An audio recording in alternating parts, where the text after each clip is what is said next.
बुलेटिनची सुरुवात आपण करणार आहोत। अर्थातच संपूर्ण राज्याचं लक्ष लागलेल्या सुप्रीम कोर्टातल्या सुनावणीच्या बातमीनं राज्यातला सत्ता संघर्ष आणि शिवसेना फुटी प्रकरणी सर्वोच्च न्यायालयाच्या 5 सदस्यीय घटनापीठापुढे आज सुनावणी होणार आहे। हे प्रकरण 7 सदस्यीय घटनापीठाकडे सुनावणीसाठी सोपवायचं की नाही या संदर्भात यावेळी निर्णय होण्याची शक्यता आहे। या याचिकांवर नियमित सुनावणीची तारीख निश्चित झाल्यास सरकारची वैधता आणि आमदारांच्या अपात्रतेबाबत 2-3 महिन्यात निर्णय होऊ शकतो। शिंदे फडणवीस सरकारच्या स्थापनेला 6 महिन्यांचा कालावधी उलटून गेला। 5 सदस्यीय पीठानं या याचिकांवर सुनावणी घेतली तरच लवकर निर्णयाची अपेक्षा आहे।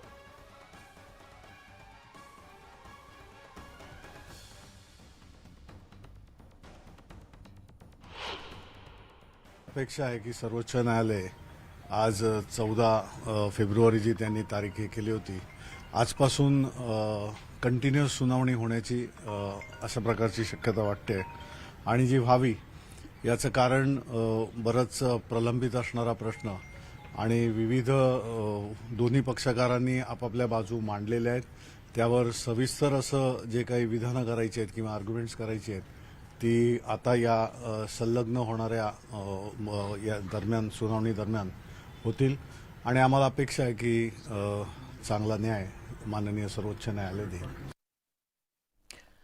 या सगळ्या आजच्या सुनावणीच्या संदर्भात बोलण्यासाठी ज्येष्ठ कायदे तज्ञ सुधाकर आव्हाड सर आता आपल्या सोबत आहेत। आव्हाड सर, स्वागत आहे तुमचं न्यूज 18 लोकमत मध्ये।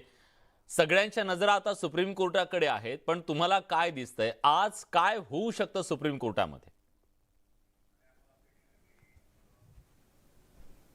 शिंदे सरकार स्थापन झाल्यापासून एकच मुद्दा येतो आहे की सर्वोच्च न्यायालय काय निर्णय देणार आहे। खरं पाहता हे एकूण राजकीय पेच प्रसंगाची सुरुवात सर्वोच्च न्यायालयामध्ये हे प्रकरण पेंडिंग राहिल्यापासून प्रलंबित राहिल्यापासून सुरू झालेली आहे। आज घटना तज्ञांच्या मते माननीय सर्वोच्च न्यायालयाच्याकडून 2 गोष्टी होण्याची दाट शक्यता वाटते आहे किंवा अपेक्षा आहे। पहिली अपेक्षा अशी आहे की शक्यतो 7 न्यायमूर्तींचं घटनापीठ स्थापन होण्याची शक्यता आहे। कारण याच्या आधी असाच नेबियाच्या केसमध्ये अरुणाचल प्रदेशांच्या राजकीय पेच प्रसंगामध्ये अशा प्रकारचं 5 न्यायमूर्तींचं खंडपीठ स्थापन झालेलं होतं आणि त्यांच्याकडून ह्या सर्व गोष्टींची चर्चा झालेली होती। विशेषतः जर का विधानसभेचे अध्यक्ष असतील नसतील किंवा ते अपात्र असतील किंवा नसतील किंवा त्याची चर्चा चालू असेल, आता जे मुद्दे माननीय सर्वोच्च न्यायालयाच्या समोर आलेले आहेत आणि या पेच प्रसंगापासून जी निर्मिती झालेली आहे हे सर्व मुद्दे जवळजवळ नेबम रेवियाच्या केसमध्ये माननीय सर्वोच्च न्यायालयासमोर होते आणि म्हणून असं वाटतं आहे की या सर्व गोष्टीसाठी 7 न्यायमूर्तींच्या जास्तीच्या खंडपीठाची नेमणूक होण्याची आज शक्यता आहे। ही पहिली बाब आहे। दुसरी बाब अशी आहे की माननीय सर्वोच्च न्यायालय फक्त एकच पिटिशन हिअरिंगला घेणार आहे, कारण आज 16 जणांच्या अपात्रतेचा मुद्दा आहे। मग एवढंच ऐकलं जाणार आहे का किंवा आता माननीय सर्वोच्च न्यायालयाकडे 6 खटले पेंडिंग आहेत। हे जर का 6 खटले प्रलंबित असतील तर शक्यता अशी आहे की आता 6 महिने उलटून गेलेले आहेत। माननीय सर्वोच्च न्यायालय असाही निर्णय देऊ शकेल की हे सगळं प्रकरण आता निवडणूक आयोगाकडे किंवा केंद्रीय निवडणूक आयोगाकडे प्रलंबित आहे। मग आता केंद्रीय निवडणूक आयोगानेच निर्णय घेऊ देत, म्हणजे थोडक्यात आज काहीतरी ऐतिहासिक निर्णय होण्याची शक्यता आहे। एक तर 7 जणांचं खंडपीठ म्हणजे जास्तीचं खंडपीठ घटनापीठ किंवा मग दुसरं म्हणजे केंद्रीय निवडणूक आयोगाला आता मुभा दिली जाईल काय, अशी चर्चा आता वकिलांच्या मध्ये चालू आहे। नक्कीच या 2 महत्त्वाच्या मुद्द्यांवरती आज प्रामुख्याने सुनावणी होईल किंवा निर्णय येऊ शकतो असं तुम्ही म्हणताय। पण चर्चा अशी सुद्धा आहे की 7 जणांच्या घटनापीठाकडे हे सगळं प्रकरण नेण्याची जी मागणी करण्यात आलेली आहे त्या मागणीमुळे या संपूर्ण सुनावणीचा जो निकाल आहे, अंतिम निकाल आहे, तो यायला वेळ लागू शकतो। जर समजा ती 5 जणांकडे आता ठेवली तर त्याचा निकाल 2-2.5 महिन्यात येऊ शकतो, अशा प्रकारची शक्यता होती। तुम्हाला वाटतं का की 7 जणांच्याकडे ही मागणी करून 7 जणांच्या घटनापीठाची मागणी करून कुठेतरी आता वेळ आणखी लागणार आहे? त्याची दोन कारणं आपल्याला देता येतील. एक तर 7 जणांच्या खंडपीठाकडे किंवा घटनापीठाकडे जेव्हा हे प्रकरण जाईल त्याचं कारण आपण प्रथम पाहूया. ही मागणी योग्य का अयोग्य याच्यात आपण जायला नको, मात्र ही मागणी केलेली आहे. का बरं केली ही मागणी? कारण आता जे आपले भारताचे सर्वोच्च न्यायालयाचे नुकतेच निवृत्त झालेले रमन्ना साहेब जे मुख्य न्यायमूर्ती होते तेही त्या 5 जणांच्या घटनापीठामध्ये होते. आणि आता महाराष्ट्रामध्ये जी परिस्थिती उद्भवलेली आहे जवळजवळ अशीच परिस्थिती तेव्हा माननीय सर्वोच्च न्यायालयाने त्या केसमध्ये अरुणाचल प्रदेशच्या केसमध्ये हाताळलेली होती.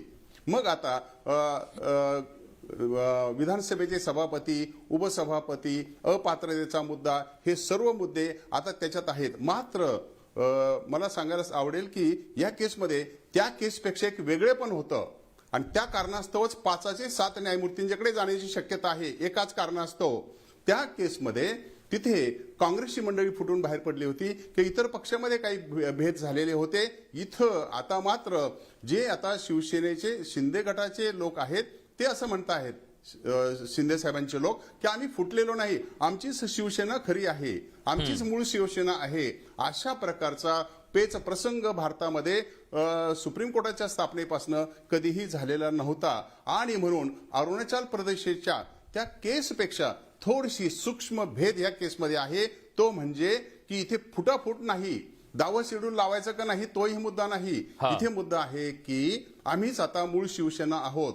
अशा प्रकारचे आर्ग्युमेंट्स प्रथमच येत असल्यामुळे अशी शक्यता वाटते आहे की 7 जणांच्या घटनापीठाकडे हा मुद्दा जाण्याची शक्यता आहे. नक्कीच बघूया त्याच्याबद्दलचा काय निर्णय येतो. पण आता ज्येष्ठ कायदेतज्ञ उज्ज्वल निकम सर सुद्धा आपल्यासोबत जोडले गेलेले आहे. आपण त्यांना विचारूया. निकम सर, जून 2022ला सुप्रीम कोर्टात हे सगळं प्रकरण आलं, तेव्हापासून ते आजपर्यंत एकही कुठला निर्णय होऊ शकलेला नाहीये. तुम्हाला आशा वाटतेय का की नजीकच्या काळामध्ये आता अंतिम निर्णय येऊ शकतो? तुम्ही कसं पाहता आज सुप्रीम कोर्टात नेमकं काय होईल? विलास, आज जी प्राथमिक मुद्द्यावरती सुनावणी होईल ती 7 न्यायाधीशांचं घटनापीठ नेमावं की न नेमावं इथून सुरुवात होईल. कारण असं आहे की ठाकरे गटाने जी मागणी केलेली आहे की हा महाराष्ट्रातील सत्ता संघर्षाचा निकाल 7 न्यायाधीशांनी द्यावा. आणि त्याकरता ते म्हणतात की नाबाम रबियामध्ये 2016 साली अरुणाचल प्रदेशने जो निर्णय दिलेला आहे हा 10 शेड्यूलच्या मुख्य प्रिन्सिपलला छेद देणारा आहे आणि त्याचा पुनर्विचार होणं जरुरीचं आहे. म्हणून 7 न्यायाधीशांचं घटनापीठ करा. नंबर 2, यावरती सर्वोच्च न्यायालयाला आज निर्णय घ्यावा लागेल की 7 न्यायाधीशांचं घटनापीठ स्थापन करायचं की नाही करायचं. परंतु आपण हे लक्षात घेतलं पाहिजे की अशी ज्या वेळेला मागणी करण्यात येते ठाकरे गटाकडून की नाबाम रबियाचा निकाल येथे लागू होत नाही, शिंदे गट म्हणतो नाबाम रबियाचा निकाल येथे तंतोतंत लागू होतो. कारण 16 आमदारांच्या अपात्रतेची जी याचिका आहे त्या याचिकेत शिंदे गटाने प्रामुख्याने हाच दावा केलेला आहे की उपाध्यक्ष नरहरी झिरवाळ हे आम्हाला डिस्क्वालिफाय करू शकत नाही, अपात्र करू शकत नाही, कारण आम्ही त्यांच्याविरुद्ध अविश्वासाचा प्रस्ताव आणलेला आहे. आपल्या श्रोत्यांच्या माहितीकरता सांगतो की नाबाम रबियामध्ये सर्वोच्च न्यायालय हे सांगितलं होतं की जर अध्यक्षाच्या विरुद्ध अविश्वासाचा प्रस्ताव आणला असेल तर त्या अध्यक्षाला आमदारांना अपात्र करता येत नाही. आणि म्हणून अत्यंत उशिरा 7 न्यायाधीशांची ही मागणी करावी, नियुक्ती व्हावी, ही मागणी ठाकरे गटाकडनं करण्यात आली. यामुळे अप्रत्यक्षपणे ठाकरे गटाने हे मान्य केलं आहे की नाबाम रबियाचा जो निकाल आहे हा काही वेळेला येथे लागू शकतो. आता यावरती निर्णय होऊ शकतो आज सर्वोच्च न्यायालय की हे नेमावं की न नेमावं. घटकावर गृहीत धरूया सर्वोच्च न्यायालयाने ही मागणी मान्य केली, 7 न्यायाधीशांचं घटनापीठ. म्हणजे मग पुन्हा नवीन न्यायाधीश आणले पाहिजेत, नवीन 2 न्यायाधीशांची नेमणूक करावी लागेल. म्हणजे पुन्हा आज तारीख पे तारीख होण्याची शक्यता आहे जर 7 न्यायाधीशांचं घटनापीठ स्थापन करण्याचा निर्णय घेतला. समजा तसा निर्णय नाही घेतला, त्यांनी सांगितलं नाही आम्ही 5 न्यायाधीश घटनापीठाने हा निर्णय देऊ, अशी परिस्थिती जर उद्भवत असेल विलास, तर मग मात्र 16 आमदारांच्या अपात्रतेबद्दलच आहे. आतापर्यंत आपण जर सर्वोच्च न्यायालयाचे निर्णय बघितले ज्या वेळेला घटनेने एखादी स्वायत्त संस्था निर्माण केलेली असते त्या स्वायत्त संस्थेला काही निर्णय देण्याचे अधिकार असतात.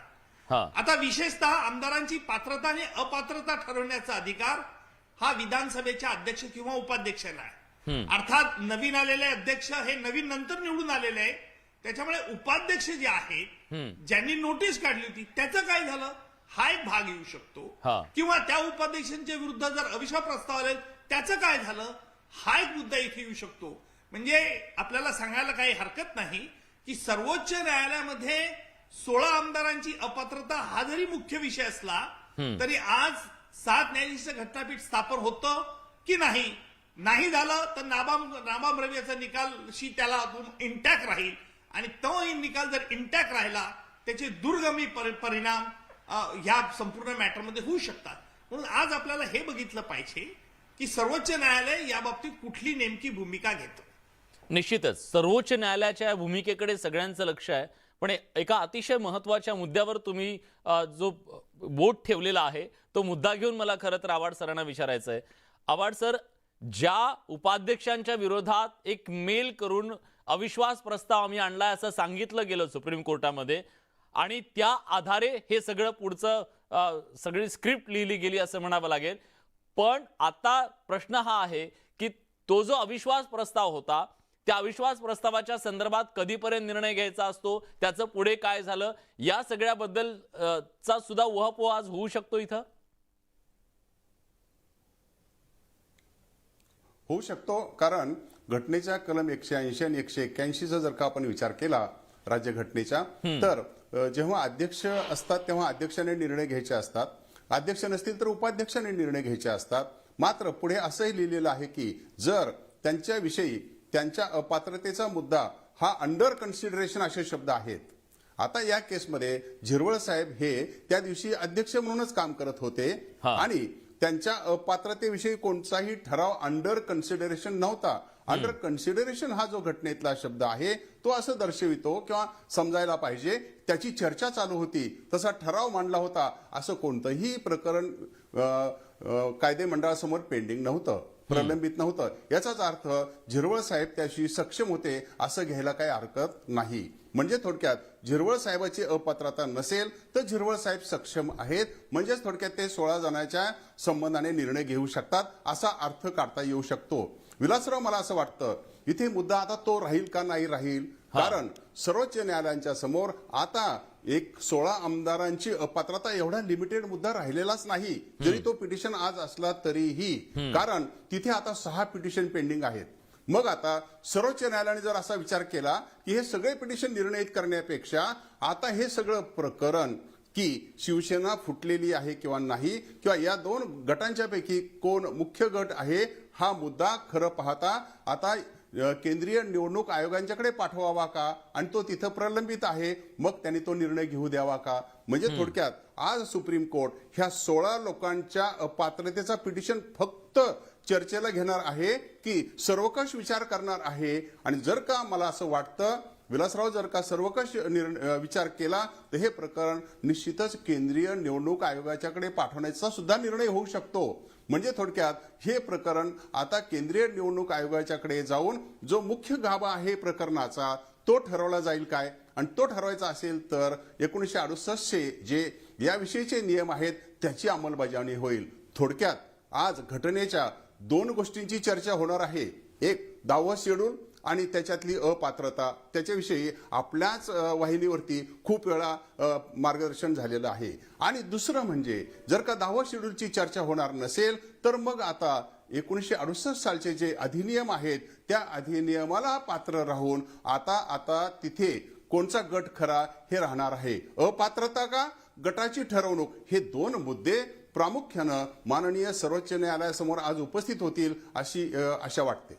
निश्चितच खूप महत्वाची ही सगळी बाब आहे. निकम सर, इतके दिवस झाले, तारीख पे तारीख सगळी सुरू आहे.